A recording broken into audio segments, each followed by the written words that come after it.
Welcome to this episode of Janet Today, Janet Tomorrow, Janet Forever, the podcast where two cousins discuss all things Janet Jackson.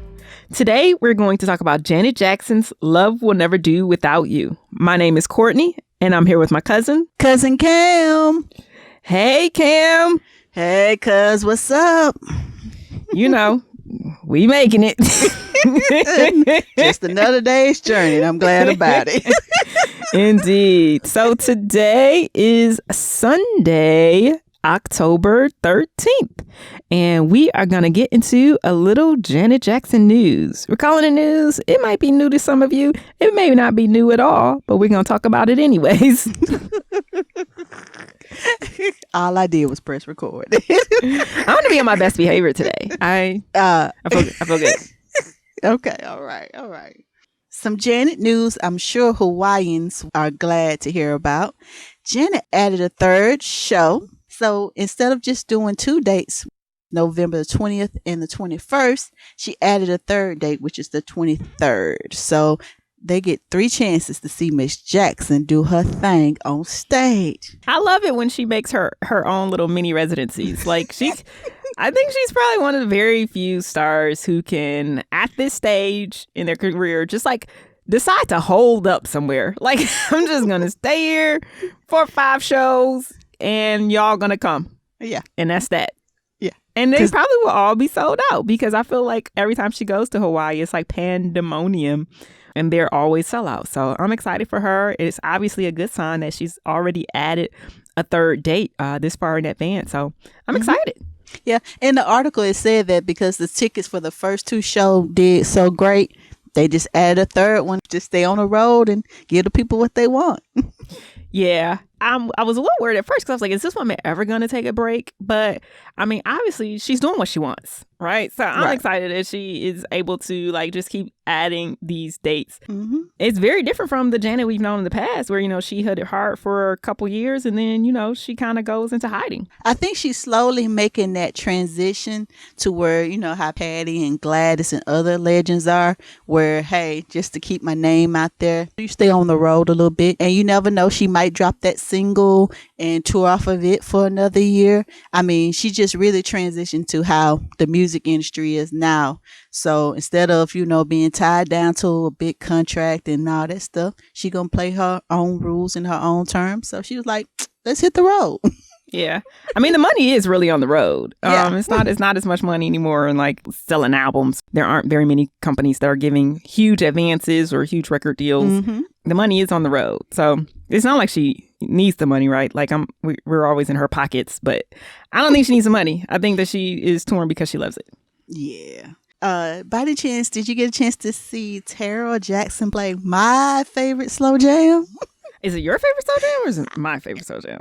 It's both of ours, but it was just so cute. And you know, it seems like more and more 3T is a part of our show, so we might have to be the Janet Jackson / 3T show at this rate. But just to see him, I mean, he didn't show his face at all. It was just him on the keyboard playing it, and I was saying to myself, number one, Jimmy and Terry, can write some beautiful songs. Yes, they can, and they're so timeless.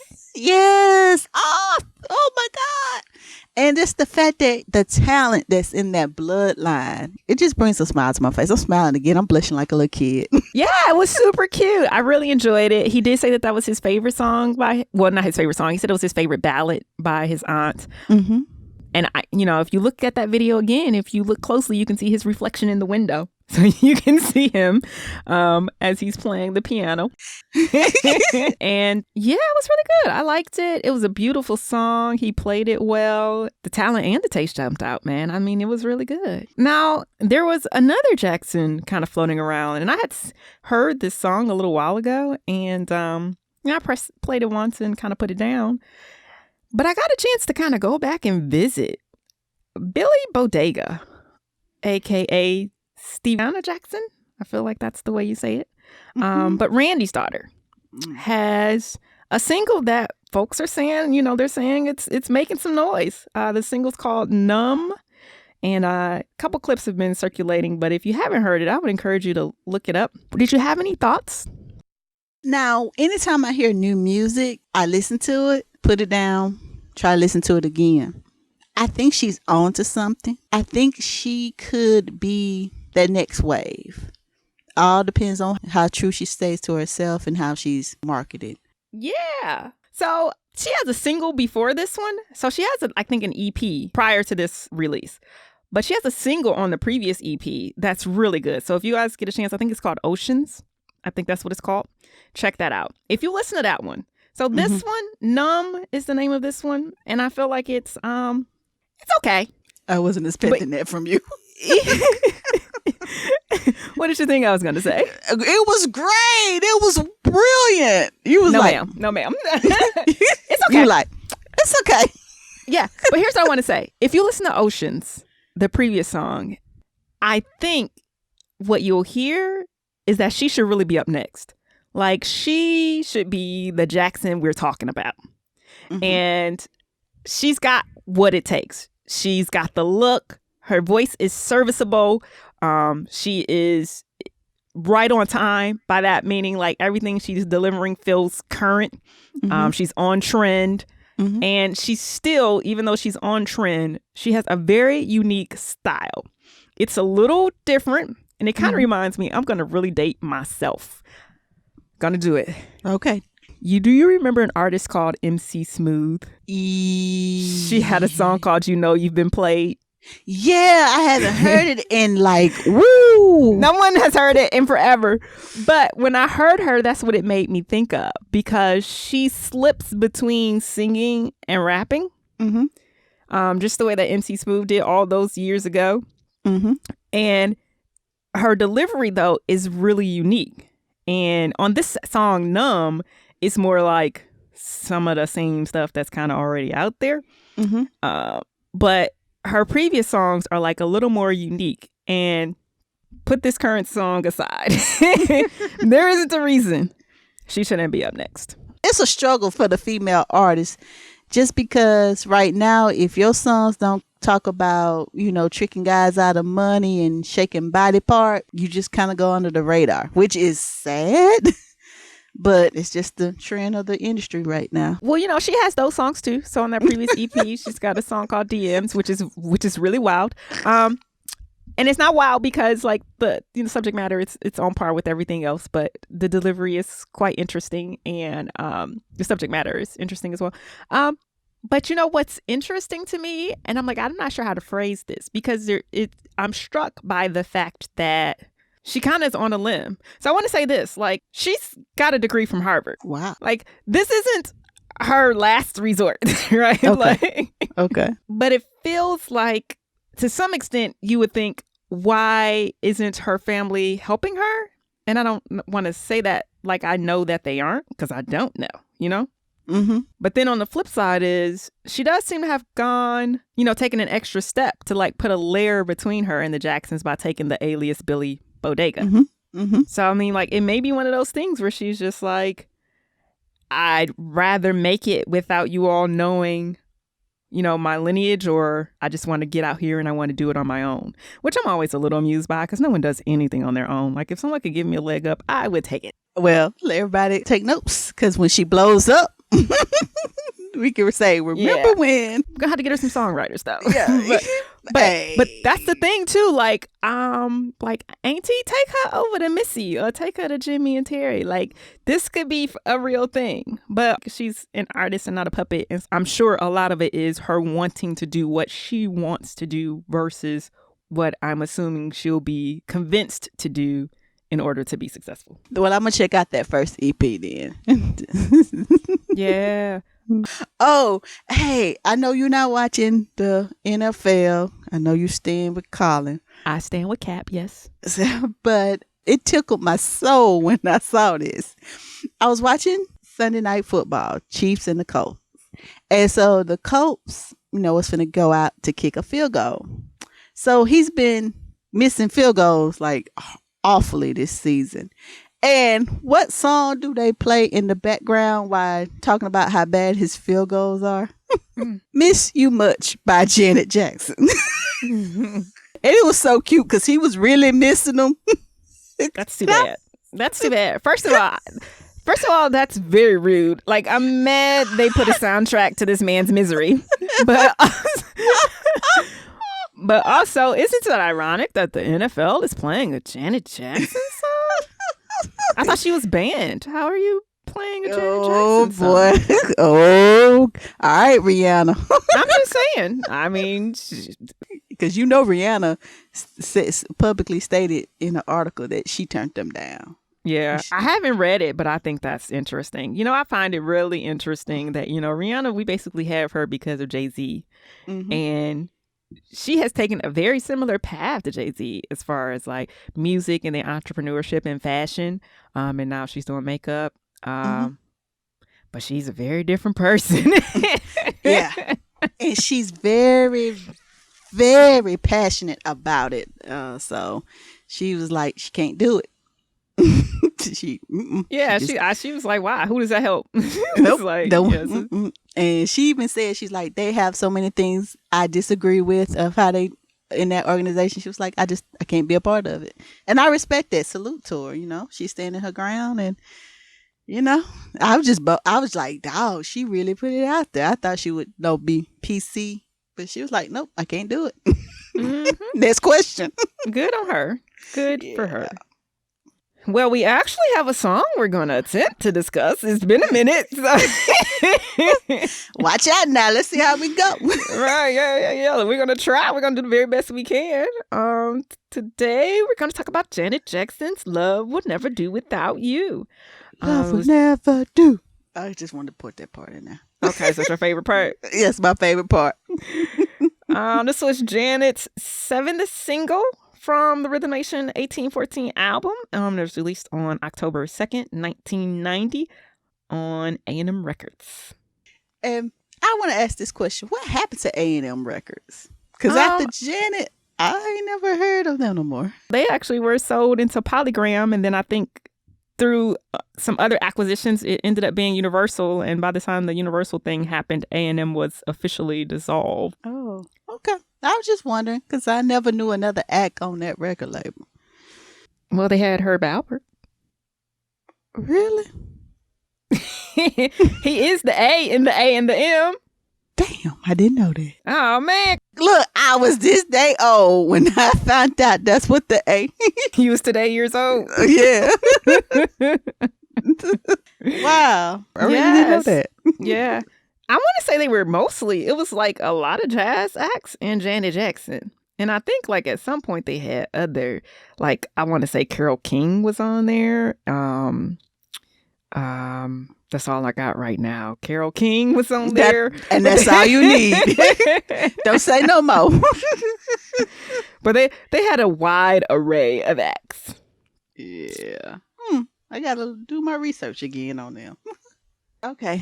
So, Love Would Never Do Without You was one of the first songs recorded for the Rhythm Nation album in 1988. The background vocals were recorded first, and the lead vocals were recorded in 1989. Now, this track was written by Jimmy Jam and Terry Lewis, who also produced the track. And a lot of people believe that the song was about an interracial dating relationship. Yeah, I mean, that's what Janet says the song was about. I wasn't exactly sure how we were supposed to get that from the lyrics, but if that's what she says, I believe her. She was there when they wrote it. Well, I guess the part where she says they said it wouldn't last, we had to prove them wrong. Maybe saying, people are talking about this type of relationship couldn't work. Or am I digging too deep? No, I mean, I think you're right on, but I also feel like that could apply to like any relationship. And maybe that was her point. It was like, it don't matter if we're black, white, whatever. I mean, we're in love and we're going to have our doubters, but, love will never do without you. That sounds like a Tyler Perry play. Yeah, but it would be the whole title. It wouldn't be love. It would be like, we in love, we have our doubters, and, love will never do without you. Now, one cool fact about this song was Jimmy and Terry was considering Prince to do a duet with Janet with this. And I was kind of surprised by it. It was interesting. Now, they actually said there were as they were writing it, there were several choices. Like even Ralph Tresvant was considered and her good friend Johnny Gill.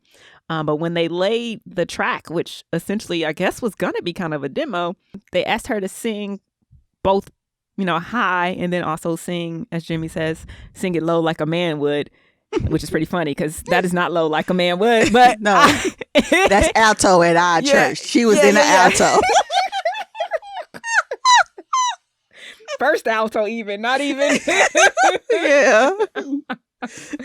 Yeah. It's like, it's beautiful and I love it. And, it's one of that opening verse of hers where she is singing low like that is probably one of my favorite Janet Jackson tones. Like, I love it. I wish we got more of it. But yeah, so there were several folks who were considered for it, and but it never made it very far. Like, I don't think they ever pitched it to anyone because I think they liked the way that it was originally recorded and they just stuck with it.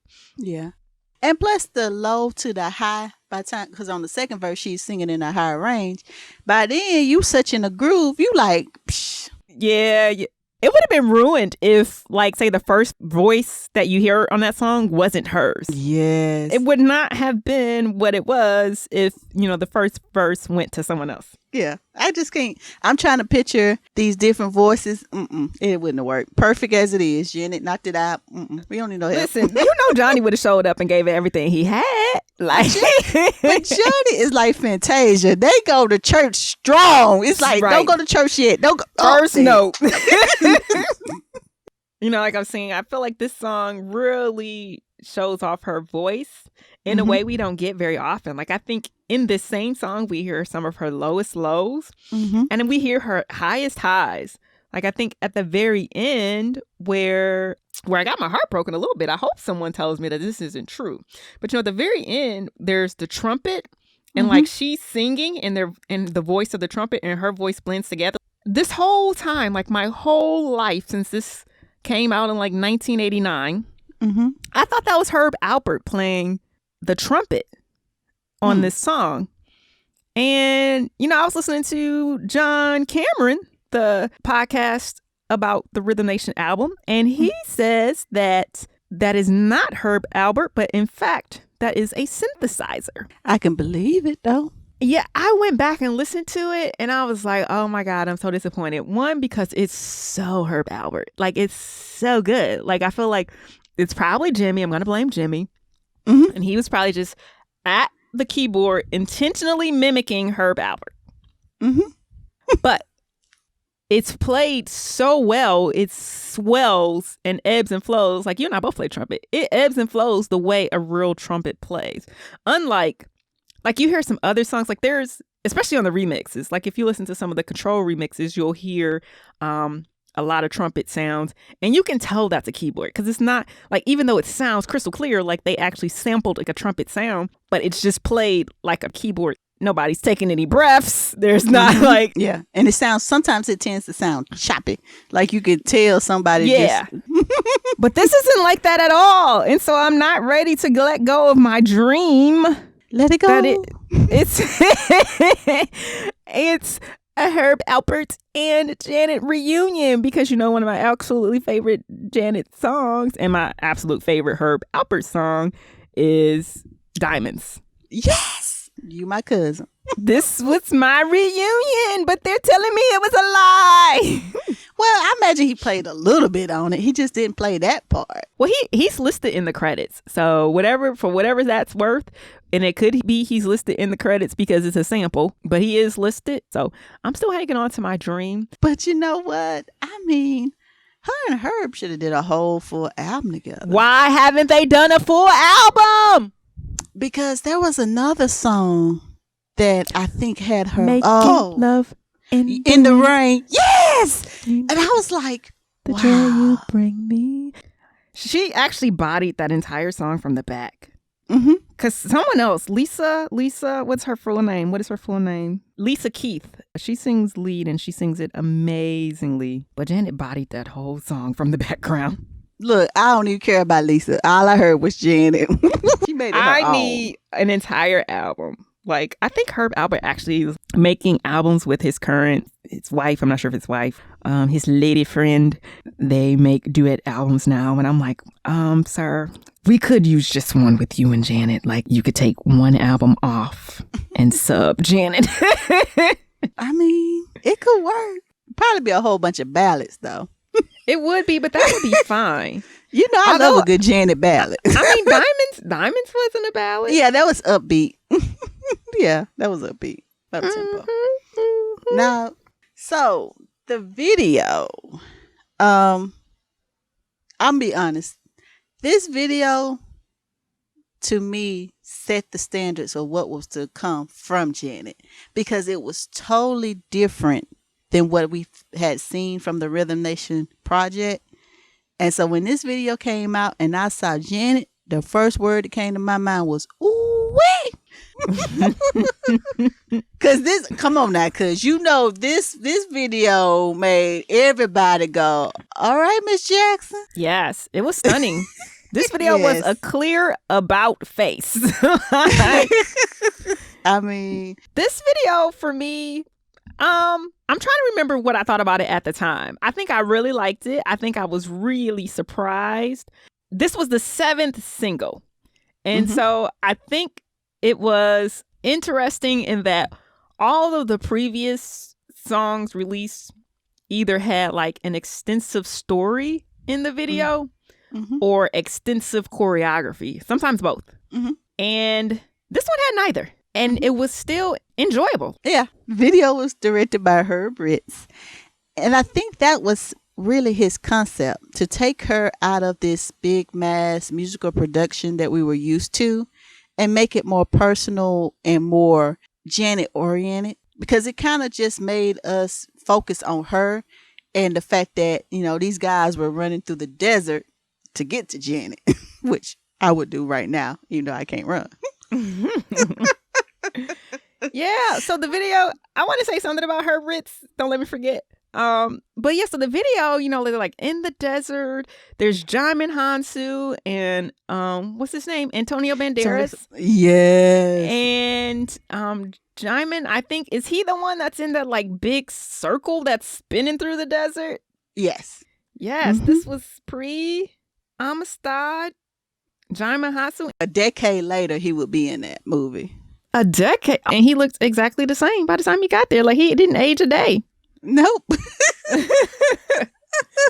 But what I wanted to say about Herb Ritz, so Janet had really wanted to work with Herb Ritz before, and she said that they had set up something to work together, and he called her, and this is from the book, the True You book. So they had set up something to work together, and he called her to talk about, like, you know, what they could possibly collaborate on. And she was like, before he even said hello, he said, "How's your weight?" How rude. Right.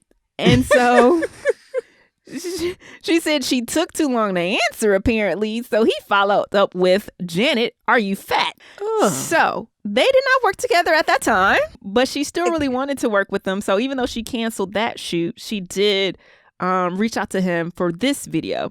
And I find that interesting because, one, I hate that she had to go through that someone would make her feel so insecure about her body that she would not want to work with them. The other part that is interesting is that she, you know, lost all this weight and was feeling good about herself before she called him back. And I just feel some kind of way about that. Like, I kind of wanted her not to call him back. You shouldn't have to become something else for someone else to accept you.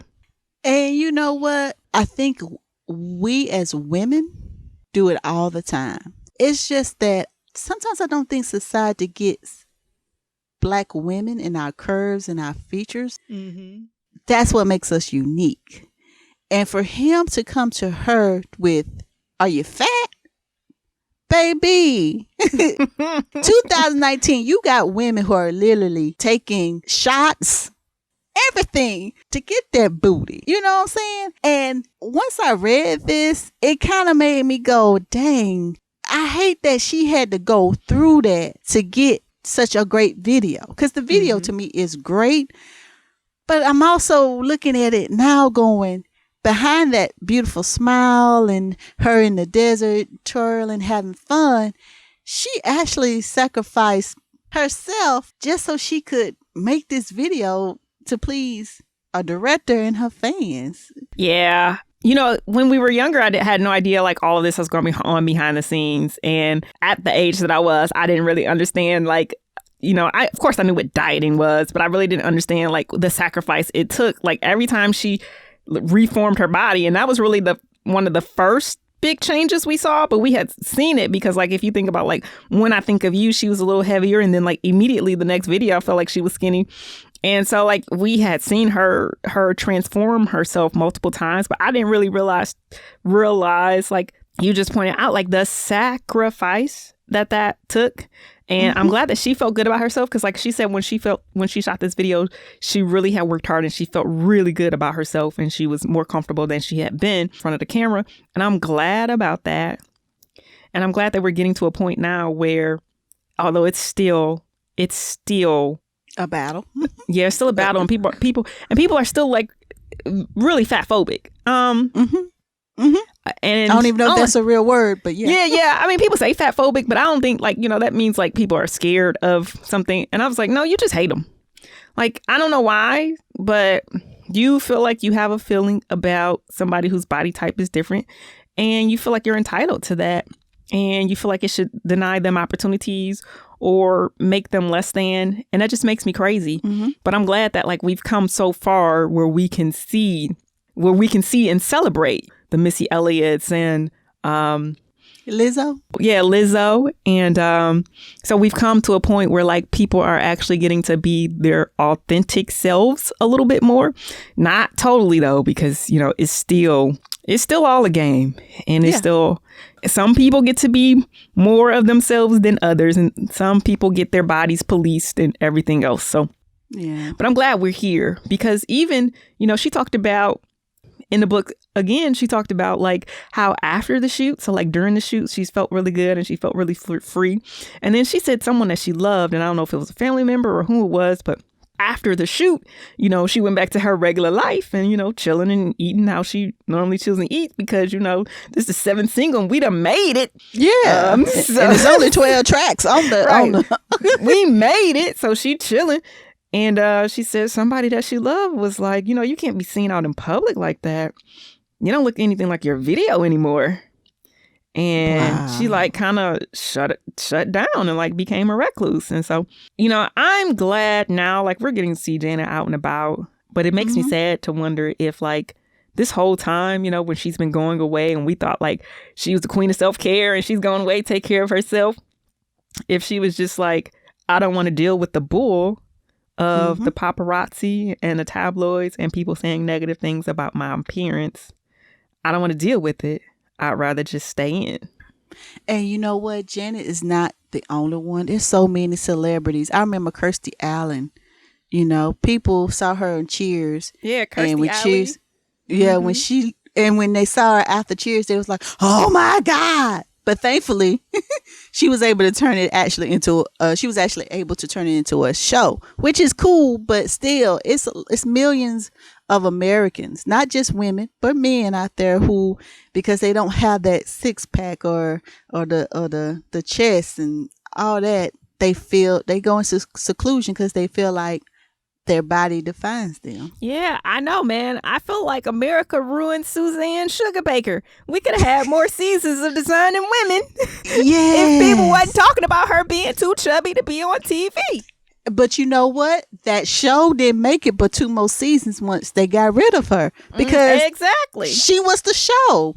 And it's a battle. It's just a battle. And I myself am trying to get healthy because I'm knocking on 40. So, and my motivation is different. It's not to look cute for anybody or anything like that. It's the fact that I want to avoid the pills, which is, you know, for diabetes and high blood pressure. So, like I said, once I found out this little piece of information, I was just like, wow. You don't know what your favorite celebrity goes through to bring you this great product. Absolutely. Absolutely. So we just dumped on Herb for a little bit. Just a little bit. He deserves it. I mean, come on. You don't ask Janet, are you fat? You know, if you put that on Facebook or Twitter, you know how many clapbacks he would have got. But he did say some, he talks about like why he made the selections that he did for Janet. She was clad in those jeans and a simple tank top, and the backdrop was very simple. I mean, it's literally the desert. The video is mostly black and white. They say black and white. I felt like that video was like off brown, but okay. Off just a touch. Yeah. But so he talks about like, his choices for that. He said, because Janet was known for her instinctive talent for dance, as well as being an all-around entertainer, Janet and I decided to try something innovative on the video. So the video is a departure from her elaborate dance production routines and focuses instead on her alone. And he goes on to say she is fresh, sensual, womanly, and vulnerable as she reveals herself to the camera. So we wanted to show this intimate and more personal side of Janet. And I mean, if you think about like that as the goal, I think they really did that because in the video, she's super sexy, but she does look a little shy. A little, I don't want to say she looked intimidated because she did not look intimidated, but she looked, even as she's free, she looked a little reserved. So I think like all of the things that they wanted to capture, like they really did. And I think this video is probably the video that I can say there's no other video like it before it. This, to me, feels like the prelude to Anytime, Any Place. That's the way love goes again. And it from there, it just builds up. And that's where we sort of get the iconic Janet, the sensual, the Janet, the playfulness, the shy girl who has a naughty side to it. So, kudos to him for doing that. And I may have not liked the manner in which he done it, but still I can't take credit away from him that it's a timeless video. And I hope I'm not rambling too much with that. Yeah, you're right. I think the video really is timeless because there aren't any of the typical markers from like 90s videos. There isn't anything in this video that screams 90s. There are really no... Well, I would say there are no era-defining hairstyles, but it is an era-defining hairstyle. It just wasn't a 90s era-defining hairstyle because her hair was really like something from the 60s. But it could easily be in the video today. Like you could easily see somebody wearing that same hairstyle today. And her fashion was simple. And so, again, you could easily, in fact, people do wear that today. So like everything about it just like was distinctly Janet, but it really didn't mark a period. Except in the fact that it kind of marked a transition for Janet. I mean, I thought it was quite genius because it was the last video. And I mean, we know that, State of the World was kind of the unofficial 8th single, but there was never a video for it. So this was the last video. And I think that they just kind of put it out there as like the best trailer for the next album. Like, even though they may have not known that Janet's next album was going to take that side. Yeah. I see where you're going. Yeah. It's like a trailer. And I don't think anybody was ready for the next album. I wasn't ready for the next album, but it did give you an idea of where we were going. And it's ironic because it was one of the first songs recorded on the Rhythm Nation album. And then it was the last to be released. Yeah, the last to be released. And it said so much about what was to come. And we didn't even know it. They didn't even know it, probably. That lets you know how much of a legend she is in this game. Because you're right. Once we got this video, she took her break. And by the time she comes back with That's the Way Love Goes, it didn't feel like she was trying to force this new Janet on us because we had this last video. But I always tell people, like, before you put the icon, the legend, status on someone, you have to look at their whole body of work. And her whole body of work, you just see, it's just something about her catalog that I will put it up against anybody's. She's a visionary. Yeah, I would add to that I think you're right. People ascribe lattice legend status a bit too soon. We don't let the dish simmer before we decide Right. if it's legend status. And I think when you look at Janet, one of the things that she gave you from album to album to album was transformation. Mm-hmm. She blossomed as an artist. Mm-hmm. And one of the things you saw from her within an album that you really don't see anymore is cohesion. Mm-hmm. You know, having something that unites this body of work. And I don't know that we get that anymore. And I can't really blame the artist because it's a very singles-driven, stream-driven industry. Mm-hmm. And nobody's sitting down and planning, you know, a cohesive, 12, 13, 14 song album. Mm-hmm. But even of her time, when people were sitting down and putting together albums, hers always stood out. Mm-hmm. You was talking about transitioning. It used to be your label, the head of the label would sit down and discuss what's our next step. Now it's how fast can you get these singles out? How many do you think will go number one? And as a matter of fact, we don't even want an album. We don't even want a full CD. Can you give us an EP? So now it done took all the artistry. Artistry, yeah, out of music now. Yeah, I'm with you. Detour. Mm-hmm. So we've been celebrating a Rhythm Nation album, and that's kind of why we selected this song. Like, full disclosure, we've been trying to do this song for months. Yes. And it just is finally working out. But what I wanted to say was, having celebrated Rhythm Nation, I was just really thinking about, like, man, it would be amazing if Janet did like an answer to Rhythm Nation, like just an update, because a lot of people give you socially conscious albums and then they really aren't around 30 years later to give you another. Mm-hmm. And I thought, man, I would love to have a Rhythm Nation too. And as I was thinking about this, though, I realized she kind of did. Mm-hmm. If you think about when we talk about artistry and journey and transformation, the Unbreakable album did all of that. Mm-hmm. The Unbreakable album had your love songs. It had your socially conscious songs. It had those songs where she's just unlocking a new layer of herself. Mm-hmm. Like, Unbreakable was Janet's second Rhythm Nation. But I can still use an official second Rhythm Nation. Well, now, honestly, she says so much on Rhythm Nation, and most of it, well, all of it is still relevant. Not much has changed in 30 years. Yeah, we got a couple more seats in Congress and women have got more rights and stuff, but there's still a lot of issues that she discussed on Rhythm Nation that's happening now. Agree, yeah. So yeah. It's like, you're like, does she need to make a new one? Just play the other one. Just play it again, Sam. You're right. Yeah. But yeah. I mean, because, they probably went to her when she got ready to do the Janet project, and was like, can you give us Rhythm Nation 2? And she was like, I'm on the new and better things now. You know what? I don't believe so. I think with Control, they definitely did. But I don't think they really wanted Rhythm Nation, and they were just glad Rhythm Nation worked out. And they was like, we glad you got that out of your system. Can you give us some regular pop? Can you make some love songs? Look, I don't know, but I just feel like they were probably like, whoa, glad that's done.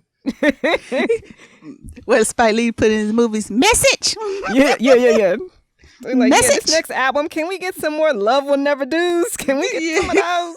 Yeah, that single "Come Back to Me" was a hit. Right. More of that, please. Yeah, more of that. And she did. But once again, I think Love Will Never Do let us know that she finna take us to another level. We just didn't know it at the time. We just like, girl, Janet got on them hot jeans and that tank top. And I'm glad her hair was up, because I didn't realize how Janet has a beautiful neck, people. She looked like a doll. She was just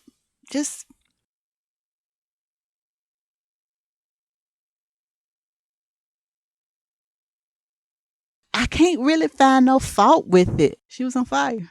This song was released in October of 1990, but it did not hit number one until 1991. It was her seventh single from the Rhythm Nation 1814 album to reach the top 5 on the U.S. Billboard Hot 100. It actually reached number 1, but it was a part of those 7-song runs where she got into the top 5 on Billboard, which hasn't been done from a single album since. It also gave Janet her third number 1 song in 3 consecutive years, all from the same album. Wow. I don't know if anyone else has done that. I feel like I should look that up. I'm not going to do it now, but I feel like that's information I would like to have. Wait a minute. Is that possible? Yeah, because remember, in 89, Miss You Much hit number 1. And then she had 5 top 5s in 1990. And then this one hit number 1 in 1991. Look, I don't know if that has to still stand, because the only person I could think of is maybe Lionel Richie. But I think he had multiple, not from the same album. Dang, Janet. Right. She did that. Yes. And that in 91, so she beat out Madonna's Justify My Love was number 2 when she hit the charts. A group that I forgot about called Damn Yankees was number 3 with a song called High Enough. I'm still floored by the fact that she hit us in 80. Wow. 89, 90, 91. Same album. Is this a new something from the new CD? Nah, this the same thing, girl. Still on Rhythm Nation. 2 years ago. Yeah. Turn it over. And the video won a MTV Video Music Award for Best Female Video, beating out Paula Abdul with Rush Rush, Nina Cherry, I've Got You Under My Skin. I never heard of that song. Amy Grant, Baby Baby, which was on every pop radio station. Girl, I love that song. And Madonna, Like a Virgin, Truth or Dare Version, which was one of the longest videos ever. Mm-hmm. That was a good video, though. That was a really good video. That was a long video. And also was nominated for Best Choreography and Best Art Direction in 1991. Yeah. That was some pretty good competition. At first, when you started reading, I was like, oh, this is terrible competition. But I really loved the Rush Rush. That was a good video by Paula Abdul. Yeah. The Baby Baby video was not good. It was mediocre at cute. best. But that song was so good, who cared? I watched that video 1,000 times. 1,000 times. But you know what? Like, I really don't remember that video. I just know Baby Baby. I just know that part. She was literally like just at a park or something. It was like low budget. If it was shot today, it would have been filmed on a camera phone. Like, it was just nothing. Hey, Amy Grant at the time was just happy to be on the pop charts. Listen, wasn't that her first crossover hit? Yeah, and I think it might have been her last. I should have said that. My bad. Listen, Amy is a wonderful Christian singer, and I'm not going to take anything away from her, but that's really the only song by her I know. So I'm sure she has other equally lovely songs. I don't know them.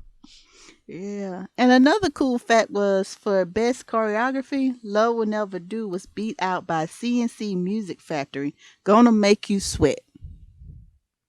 Yeah. Which wasn't really had the right vocals. But anyway, that was it. I was like, there was so many problems with that one. But the other people in the category, Madonna, Like a Virgin was in there, and honestly, I don't remember a lot of dancing, but maybe there is. But MC Hammer's Pray was in there, and I don't know how anything beat that. Do you remember that video? It was like yes, it was a full-on mini movie. It was too long too. And I just wanted to say this because I had forgotten about this name. MC Hammer's choreographer was Ho Frat Ho. Sound like a couple. Yeah. And he literally all of their dances look like something from a Greek step show. So maybe. Do you remember when MC Hammer had that, like, it was like an hour thing where he basically had just like stitched all his videos together with a very loose narrative? Yeah, didn't he try to make it seem like it was Hammer, Please Don't Hurt Him, the movie? Yeah, that's what it was. Yeah. I remember that. I had recorded it on VHS and I watched it a lot. Look, take that to your grave. Don't tell nobody else. Don't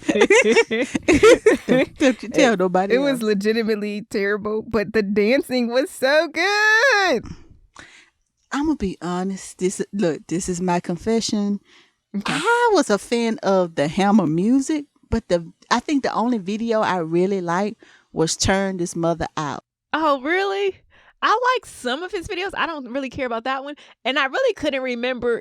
There's only one that really sticks out to me. Please tell me don't hurt him. Yeah. Yes, I don't think I was really super impressed by his videos, but I mean, you couldn't take away from the dancing because he really came to the scene with a very unique style.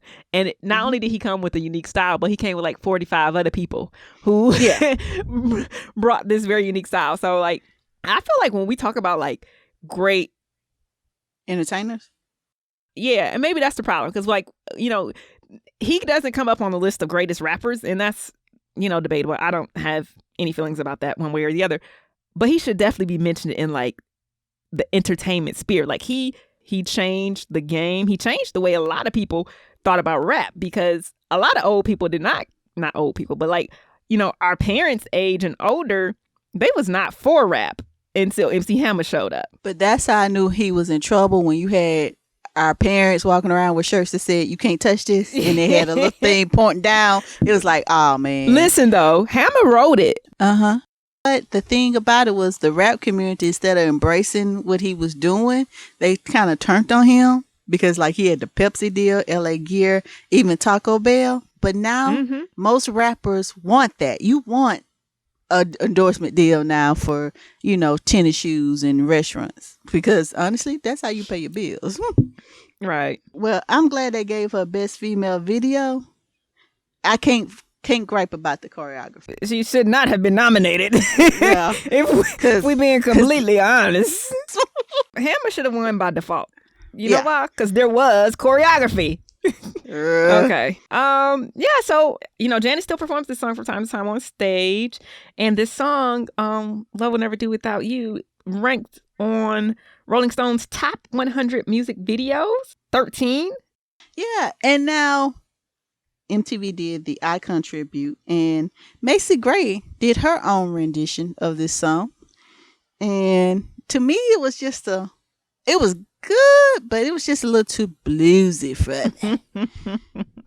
But I mean, I like it was good. But it was a little too bluesy for me. Yeah. And plus, when she was singing it, I kept wanting to go, I try to say goodbye. It's true. Macy Gray has that voice where you really just want her to sing a Macy Gray song. I don't know. Like a lot of people loved it, and people really loved that version. And I didn't dislike it, but I didn't have to hear it again. Right? Like, I love Macy Gray. I love Janet Jackson. I don't want them together in this way. Like, I don't want that. Nice try. Let's cancel that. Yeah, it was enjoyable though. I watched that video and watched Janet watching, you know, everybody, and I'm like, Lord, if she should have got a freaking Oscar for sitting through the. Well, she had to keep smiling. Yeah, she should have got an Oscar because some of those. Now that MTV performance was really, for the most part, I think it was A+ performance. But we know she sat through some tributes where and smiled and bobbed her little head where you know her brain was screaming on the inside. And look, if y'all go and just get somebody off the street that's hot right now and make them do a tribute, I don't want to hear it. And BET is known for that. Well, you know, BET now, they think they found the winning formula. They like, if we can, it don't matter who it is. I'm telling you, they gonna get Yolanda Adams on that stage somehow. But they got to, because Yolanda's the only one that can sing it. Yolanda's song, what was that song? Was it Shaka Khan? No, I'm taking, when she did the Anita Baker. Oh, You Bring Me Joy. Listen, she almost, if it was longer, that would be my favorite version of You Bring Me Joy. And everybody knows that's my favorite Anita Baker song. Like, I could listen to that song by Anita Baker every day. But Yolanda's version was too short. Otherwise, I'll be listening to it every day. I mean, I've heard if Yolanda Adams don't do your tribute, If they do an MC Hammer tribute, I bet you they're going to find a way to get Yolanda Adams on that stage. she got to do the pray part. Pray. She got to do that part. That's Yolanda right there. And then I'm surprised, you know, your girl do a good little tribute. For those who don't know, Kelly Clarkson. You love some Kelly Clarkson. If they come to you and say, Courtney, we need you to do a Janet tribute, you first person to say is Kelly Clarkson available? I don't know if I would put Kelly Clarkson on the Yes, bill. you would. I don't know if I would. I mean, just because I said if she doesn't officiate my funeral, I'm not coming, doesn't mean that I can't use judicious judgment in deciding who should go on the stage for Janet Jackson. I don't know if Kelly Clarkson is it. Didn't she one time perform something like Pleasure Principle or anytime? At when they did the American Idol tour, she did If. Oh, yeah. And it was okay. It wasn't. It was all right. It was okay. Yeah, it was all right. It wasn't. Yeah. So I'm not going to put her on the stage. I need you to give me a little more credit than that. I do love my girl, Kelly Clarkson, though. I love her. But Kelly could kill something like Again or Where Are You Now? Come Back to Me. Which is. Kelly would lay Come Back to Me down. I think she would do Where Are You Now? Where are you? No, I need something more soulful. Because Kelly, you know, her voice and her spirit, they a little heavy. They heavy. They're a little heavy. They heavy. You gotta let her use that. You gotta let her use it. We'll let Fantasia do Again then. No, Fantasia. No, ma'am. Let Fantasia take you to church. I do not want Again hollered at me. Okay?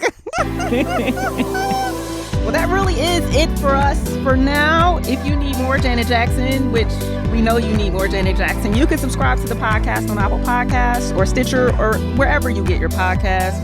And also, if you're already a subscriber of this podcast, please leave us a comment wherever you are listening. Your comments and likes help other people find us, especially on iTunes. Yes, please leave us a comment on iTunes if you can, even if you listen elsewhere. And tell a friend to follow us on social media at JJ Today Pod. We would love to hear from other fans. Our intro and outro music is provided by Good For You by THBD. It's licensed under the Creative Commons Attribution 3.0 license. So, you know, one thing we didn't talk about this week, Lil' Kim released her album called Ninth. And it contains a song with a very prominent Michael Jackson sample called You Are Not Alone. Thoughts? Yeah. Oh, I got plenty. Number one, I need for people to understand when you sample or try to, I don't know, she was trying to mimic it. I don't know what she was doing.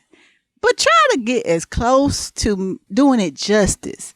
Like, for example, a Boogie with a Hoodie. He implemented Michael Jackson in his song, and I loved it. I ate it up. That's the only reason why I even listened to that CD. But I loved it because he actually kept it close to what it was supposed to be about. Lil' Kim sounds like I had too many Crown Royal apples and Cokes, and I decided to get up there and sing it. Don't like it.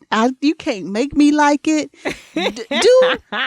This man probably was in the studio for hours putting this all together, and you just trashed it with like a 3-minute song. Like, tired of injustice. Don't do it no more. Well, so I feel a little differently about it. What? So the first time I listened to it, I just listened to the little sample right where she's singing the hook. And that made me cringe quite a bit. But then I listened to the song. I just was like cooking, and I thought I had looked the whole album up, but it was just that song. So it played like 4 times while I was cooking. And I didn't hate it. I didn't hate it at all. Did the world need it? No. I answered that for you. The world didn't need it. I listened to more of the album. I only made it through like 5 songs, and honestly, it was one of the better songs on the album. Like, there was only one other song that was remotely tolerable because I guess Kim is trying a new thing. It's more like more singing than rapping. And that's fine. But I didn't really enjoy it. But I didn't hate that song. I didn't hate it. I'm speechless. I thought you was a true MJ fan, but I'm about to snatch your badge. Cause you know what? I need you to not police my fandom. I love Michael Jackson. I will say this. I feel like the estate is saying yes to too much because they're just trying to collect some coins. So at first when I heard it, I was like, ooh, this maybe should have been a no thank you. Like, we appreciate your interest. Get that form letter back. Thank you for applying to use this Michael Jackson sample. We appreciate your interest. At this time, we are not. Hey, girl, you done gave them a full letter. But, you know, one thing that it does do is it does keep Michael in the rotation, right? So, like, somebody's going to hear that song and hear that sample.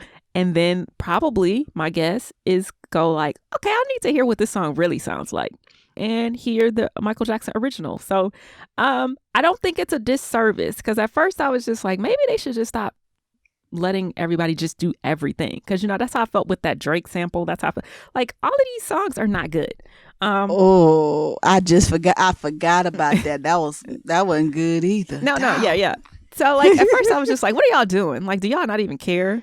But I do think it keeps his name in, you know, pop culture, and it does encourage people to go. And if they haven't heard the songs for themselves, like in their original form, I think it encourages people to go and look them up. And if they have heard them in their original form, like, it definitely made me want to hear the original as a palate cleanser. So, yeah.